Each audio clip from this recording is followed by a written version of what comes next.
Moi, c'est Yannick Babin, alias Babinski. Je suis le président et fondateur de Mirage Sport électronique.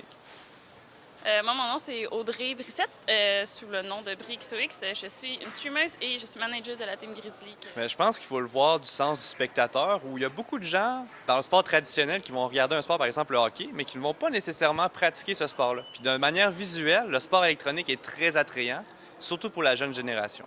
Je dirais que le standard, comme dans à peu près tout sport, pour maîtriser un sport, on parle souvent de 10 000 heures pour vraiment maîtriser ce sport-là. Donc, il faut vraiment être au niveau professionnel.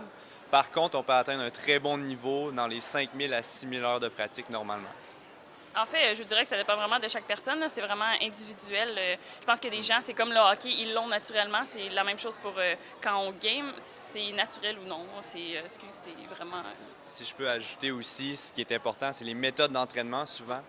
C'est beau donner beaucoup d'heures, mais parfois, de mettre un 10 heures par jour n'est pas autant efficace que si tu avais mis un 4 heures efficace sur une journée avec des retours vidéo, de l'analyse par la suite. Donc, de pas seulement jouer, comme on pourrait faire, par exemple, au tennis, où on va sur le terrain de tennis pendant 6 heures de temps, puis on fait juste taper des balles. Est-ce que c'est vraiment comme ça qu'on va s'améliorer?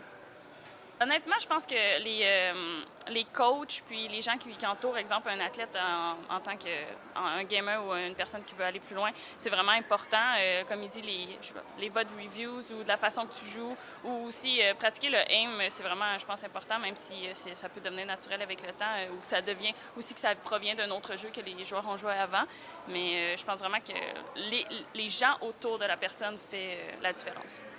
Ouais, je pense aussi que c'est important pour le joueur d'avoir une attitude qui est constructive puis qui est capable de prendre les rétroactions données par les entraîneurs pour toujours pousser plus loin. Il faut une personne motivée aussi, puis qui a des objectifs qui sont concrets.